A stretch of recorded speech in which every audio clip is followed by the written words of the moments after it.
आज हम हिमाचल प्रदेश की जो लिखी हुई विरासत है ना, उसकी जरा गहराई में उतर रहे हैं। कभी सोचा है कि वो पत्थर पर खुदे अक्षर या वो तांबे की प्लेटें या फिर वो पेड़ की छाल पर लिखे शब्द वो हमें बीते जमाने के बारे में कितना कुछ बता सकते हैं? हाँ, मतलब ये राज खोलने जैसा है। बिल्कुल। हमारे पास हिमाचल प्रदेश अभिलेख और पांडुलिपियां नाम की एक किताब के कुछ हिस्से हैं और इसमें ना विद्वानों ने इस इलाके की पुरानी लिपियों, शिलालेखों और हाथ से लिखी किताबों पर जो भी खोज की है उसे जमा किया है। हाँ, और देखिए हमारा मकसद यही है कि इन पुरानी लिखाइयों से हिमाचल के इतिहास, समाज और उनके ज्ञान की उन खास बातों को समझें जो शायद कहीं खोसी गई हैं।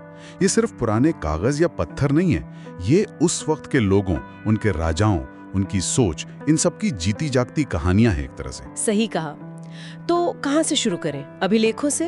वो पत्थर वाली कहानियां? हाँ, वहीं से करते हैं। अभिलेख ये आपको चट्टानों पर मिलेंगे, मूर्तियों के नीचे के हिस्से पर, तांबे की प्लेटों पर। अच्छा, तांबे पे भी? हाँ, और पुराने सिक्कों पर भी मिलते हैं। इनसे राजाओं के नाम, उनके समय, कोई बड़ी घटना हुई हो तो वो, और हाँ, उस वक्त का समाज कैसा था, इसकी भी झलक मिलती है। तो हिमाचल में काफी होंगे ये।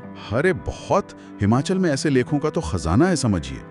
पुराने जमाने में यहाँ ब्राह्मी, खरोष्टी, शारदा और टांकरी कई तरह की लिपियां चलती थी।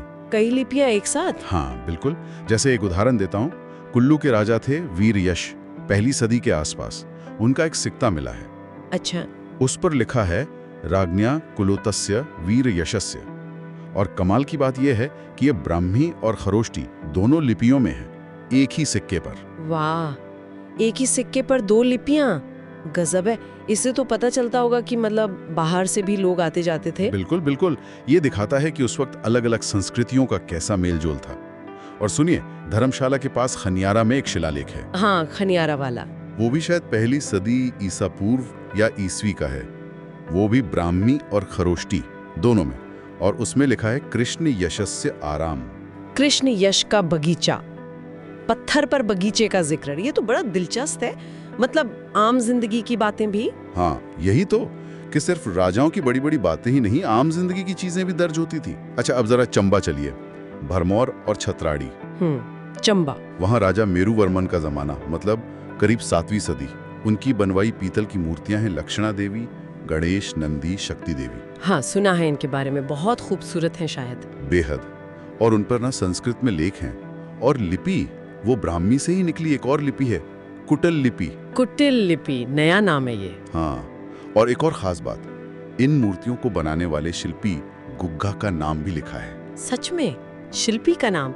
क्या ये आम बात थी उस जमाने में? नहीं, ज्यादा आम नहीं था, इसीलिए गुग्गा का नाम मिलना इसे और भी महत्वपूर्ण बना देता है। फिर देखिए, शारदा लिपि आती है। शारदा, ये कश्मीर वाली है ना? बिल्कुल। 9वीं सदी का जो बैजनाथ मंदिर है, उसकी प्रशस्तियां हैं, मतलब राजाओं की तारीफ में लिखे लेख, वो शारदा लिपि में है। अच्छा।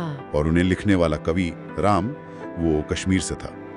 तो ये दिखाता है कि कैसे ज्ञान, लिपियां, ये सब कश्मीर और हिमाचल के बीच खूब साझा होता था। एक तरह का कल्चरल हाईवे था, समझ लीजिए। कल्चरल हाईवे, सही कहा।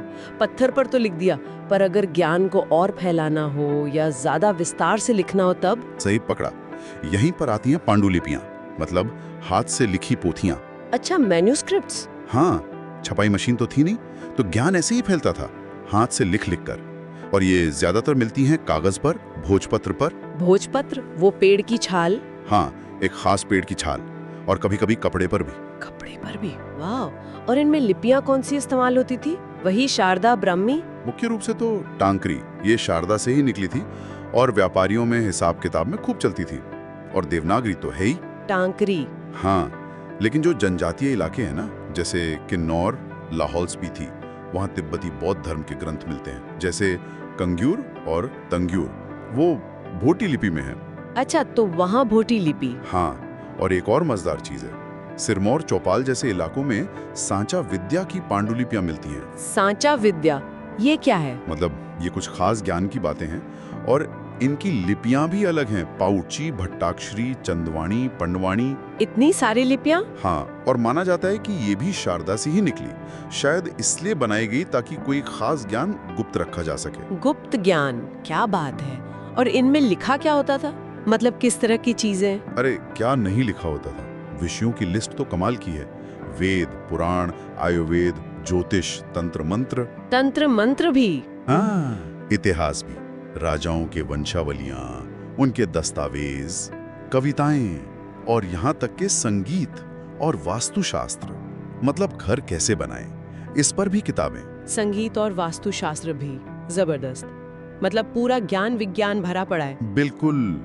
और कई पांडुलिपियां तो तस्वीरों वाली भी हैं, चित्र बने हुए हैं उनमें। अच्छा, जैसे कांगड़ा का देवी महात्म्य है, करीब 1575 ईस्वी का। अच्छा। मंडी की मधुमालती और रामचंद्रिका, या फिर कुल्लू शैली में बना सुंदर श्रृंगार। वाह, चित्र वाली पांडुलिपियां। हाँ, और ये तस्वीरें सिर्फ सजावट नहीं है, ये उस समय की कला, उनका रहन सहन, समाज, इन सब को समझने की खिड़कियां हैं। ये अपने आप में एक पूरी पढ़ाई का विषय है। तो मतलब ये पत्थर और कागज पर लिखी बातें ये सिर्फ पुरानी लिखावटें नहीं है, ये तो हिमाचल की संस्कृति, उसके इतिहास और उसकी सोच का पूरा खजाना है। ये हमें सीधे उस गुजरे वक्त से जोड़ती हैं, है ना? बिल्कुल, 100%।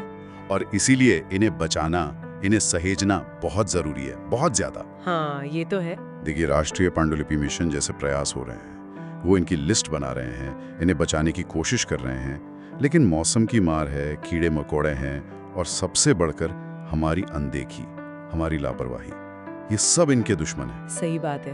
भोजपत्र या कागज तो कितने नाजुक होते होंगे। बहुत। तो जागरूकता और सही वैज्ञानिक तरीकों से ही हम इस अनमोल विरासत को, इस धरोहर को आने वाली पीढ़ियों के लिए बचा सकते हैं। वाकई, हिमाचल के इन पत्थरों और पन्नों पर लिखी कहानियां तो हमें लिपियों के बनने बदलने से लेकर ज्ञान विज्ञान और कला की कितनी गहरी जड़ों तक ले जाती हैं। अद्भुत। हाँ, और सोचते सोचते एक सवाल मन में आता है कि इतिहास और धर्म की बातों के अलावा इन पुरानी लिखाइयों में, इन ग्रंथों में और क्या छुपा हो सकता है? क्या मतलब? क्या कोई ऐसा हुनर, कोई ऐसी कारीगरी, या शायद जीने का कोई ऐसा तरीका जो आज भी हमारे काम आ सकता हो और जिसे हम अभी तक पूरी तरह समझ ही नहीं पाए? क्या पता, ये खोज शायद अभी जारी है।